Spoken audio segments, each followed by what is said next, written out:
Hello दोस्तों, स्वागत करता हूं मैं आप सभी लोगों का मेरे यूट्यूब चैनल में जिसका नाम है क्रीपी रियल हॉरर स्टोरीज। तो दोस्तों, आज की ये जो कहानी है ये सूरज जी की है। चलिए कहानी मैं आपको उन्हीं के ही नज़रिए से सुनाता हूँ। मेरा नाम सूरज है और ये जो घटना मैं आज आप सभी लोगों के साथ शेयर करने जा रहा हूँ, ये घटना मेरे दादाजी के साथ घटी थी। और कुछ साल पहले ही मेरे पिताजी ने मुझे ये घटना जो थी वो बताई थी। और यकीन मानिए दोस्तों, जब ये घटना उन्होंने मुझे बताई तो इतना मैं डर गया था कि 2-3 रात तक तो मैं अकेले सोने में मुझे काफ़ी प्रॉब्लम हुई। कई रातों के बाद या यूँ कहिए कई दिनों के बाद मेरे मन से वो जो डर था वो निकला था। दरअसल मेरे जो दादाजी थे वो एक किसान थे और खेती बाड़ी करके ही मतलब अपना जो पालन पोषण है वो किया करते थे और पूरी तरीके से मतलब खेती पर ही डिपेंडेंट थे। तो दोस्तों, आप लोग तो जानते ही होंगे आजकल जो गांव के हैं, गांव में आज भी बिजली की जो प्रॉब्लम है वो अभी भी है। तो उस समय के टाइम पे सोचिए दोस्तों, तब गांव में बिजली की प्रॉब्लम कितनी रहा होती होगी। तो मेरे जो दादाजी थे उनका मतलब जो स्वभाव था वो थोड़ा इस तरीके का था कि वो मतलब लोगों की काफ़ी मदद किया करते थे। उनको दूसरों की सेवा करना, दूसरों के काम में मदद करना, उनकी हेल्प करना उनको मतलब काफ़ी अच्छा लगता था। वो उनके शुरू से स्वभाव में ही था। अगर किसी को पैसे की ज़रूरत होती थी तो पैसे से उनकी मदद कर दिया करते थे। वैसे कोई अगर ज़रूरत हुआ करती थी तो वो हर समय मदद के लिए हमेशा तैयार रहते थे। इसीलिए काफ़ी गांव में उनका लोग मान सम्मान भी किया करते थे और काफ़ी ज़्यादा उनको सब लोग पसंद किया करते थे। तो होता ये था कि जैसे जब किसी भी किसान के खेत में अगर पानी लगाना होता था तो रात के समय ज़्यादातर लोग पानी लगाने जाते थे, क्योंकि दिन में जो थी बिजली इतनी नहीं आती थी। और जब भी किसी के खेत में पानी लगाना होता था तो गांव के ही आसपास के जो घर थे उनमें से ही कुछ लोग इकट्ठे होके और बारी बारी से खेतों में पानी लगाने जाया करते थे। जिसके भी खेत में पानी लगना हो, करीब 8-10 लोग इकट्ठे होके ज़रूर उसके खेत में जाके वहाँ पे बैठ के पानी लगवा के फिर सुबह में अपने घर लौट के आया करते थे। इस तरीके से लोग एक दूसरे के लिए हेल्प किया करते थे। तो ऐसे ही एक वाकया हुआ था। किसी एक बंदे के मतलब खेत में पानी लगवाना था। तो रात के लगभग 11:30 बजे के करीब एक जो ट्रैक्टर था मेरे दादाजी का, वो ट्रैक्टर में ट्रॉली लगी हुई थी। तो कुछ लोग तो ट्रॉली में बैठ गए थे और ट्रैक्टर जो था वो मेरे दादाजी चला रहे थे। और आपने देखा होगा दोस्तों, ट्रैक्टर के दोनों साइड जहाँ पे वो बड़े बड़े पहिए होते हैं, वो दोनों साइड ऊपर मतलब बैठने की जगह होती है। तो वहाँ पे 2 लोग और बैठे हुए थे। तो जब रात के समय वो जा रहे थे ट्रैक्टर लेके, तो जिस रोड पे जा रहे थे तो रोड थोड़ी कच्ची थी, ऊबड़ खाबड़ सा रास्ता रास्ता था और दोनों तरफ खेत थे, बीच में से वो सड़क जा रही थी। तो जब सब लोग बैठे हुए थे और रात के समय जा रहे थे तो अचानक से जो मेरे दादाजी थे उन्होंने चलते चलते ट्रैक्टर को जो था वो रोक दिया। तो जब उन्होंने ट्रैक्टर को रोक दिया और उन्होंने जो पास में जो 2 लोग बैठे हुए थे उन्होंने पूछा कि क्या हुआ भाई साहब, आपने ट्रैक्टर चलते चलते क्यों रोक दिया, कोई परेशानी है क्या ट्रैक्टर में? उन्होंने कहा नहीं, परेशानी कुछ नहीं है, देखो सामने की तरफ देखो। तो जो ट्रैक्टर की हेडलाइट थी, हेडलाइट की रोशनी से ही रास्ता दिखाई दे रहा था। और मेरे दादाजी और बाकी दोनों ने देखा कि आगे लगभग करीब 50 मीटर की दूरी पे जो सड़क थी, सड़क के किनारे पे एक मतलब बूढ़ी औरत खड़ी थी।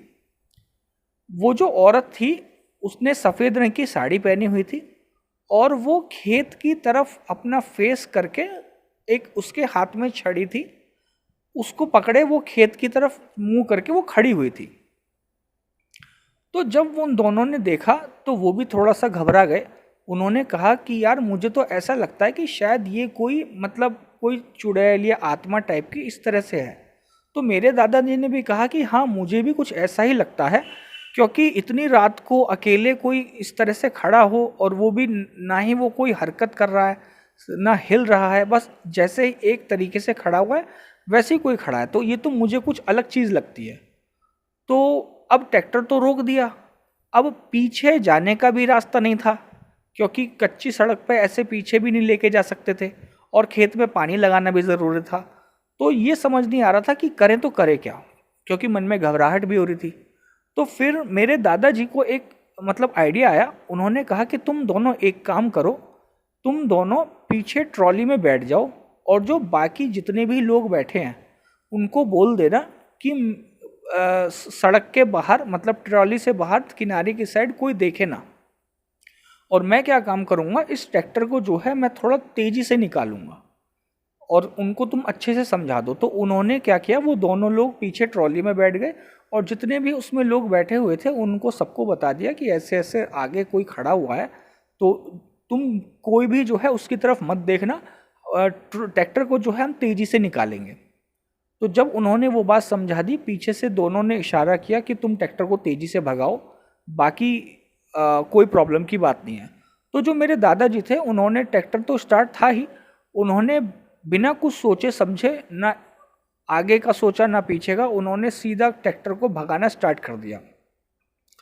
और यकीन मानिए दोस्तों, जैसे ही मेरे दादाजी उस औरत के पास से गुजरे तो उन्हें एक अजीब सी मतलब एक स्मेल सी, अजीब सी मतलब एक गंध सी महसूस हुई और वो तेजी से आगे भगा के ले गए। लेकिन दोस्तों आप लोग भी जानते हैं कि जो इंसान है, इंसान का मन ये होता है कि कभी कभी उसको ये लगता है, ना चाहते हुए भी उसका मन करता है कि हम उस चीज़ को देखें। अब क्योंकि मना मेरे दादाजी ने ही किया था उन दोनों को कि तुम भी मत देखना और पीछे लोग बैठे को भी बता दो, लेकिन मेरे दादाजी के मन में पता नहीं क्या आया, जब वो वहाँ से लेके जा रहे थे तो उन्होंने जो है उसको देखा साइड से, अपनी जो नज़रें थी उसको तिरछा करके साइड से देखा, और देखने के बाद उनकी मतलब और ज़्यादा हालत ख़राब हो गई और वो तेज़ ट्रैक्टर को जो था वो और तेज़ी से भगा के आगे की तरफ ले जाने लगे। तो जिस खेत में उनको ट्रैक्टर रोकना था, वहाँ जब वो ले जाके उन्होंने ट्रैक्टर रोका तो वो ट्रैक्टर से उतरते ही एकदम नीचे सड़क पर गिर पड़े। बाकी के जो पीछे लोग बैठे थे वो भी तुरंत उसमें से, ट्रॉली में से कूद के भाग के आए और पूछा कि क्या हुआ क्या हुआ, तबीयत तो ठीक है। तो उनका मतलब एकदम से काफ़ी पसीने इनको आ रहे थे और उनका जो पूरा बदन था ना काफ़ी एकदम काँप रहा था। तो उनको पहले थोड़ा बिठाया, उनके ऊपर पानी वानी छिड़का, फिर बाद में उनसे पूछा कि क्या हुआ, कि आप इस तरीके से उतर के गिर क्यों गए, ऐसे आप इतना काँप क्यों रहे हो। तब उन्होंने बताया कि मैंने जब ट्रैक्टर को उस औरत के बगल में से निकाला, पता नहीं क्यों मेरे ना चाहते हुए भी मन में ऐसा आया कि मैं उसको देखूं। तो पहले तो मुझे बड़ी अजीब सी गंध महसूस हुई, पता नहीं तुम लोगों को महसूस हुई होगी या नहीं। तो उन्होंने कहा नहीं, हमें तो कोई गंध महसूस नहीं हुई।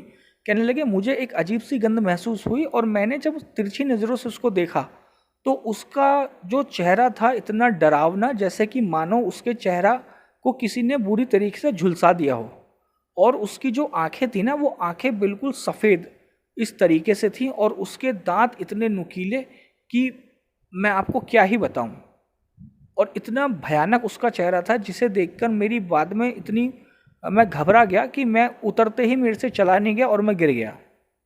तो दोस्तों ये थी कहानी सूरज जी की जो उनके दादाजी के साथ घटी थी। उम्मीद करता हूँ आपको कहानी पसंद आई होगी। अगर आपको हमारे चैनल पे अपलोड की हुई कहानियाँ पसंद हैं तो आप हमारे चैनल को सब्सक्राइब कीजिएगा, वीडियो को लाइक कीजिएगा, कमेंट कीजिएगा एंड शेयर कीजिएगा। थैंक यू दोस्तों।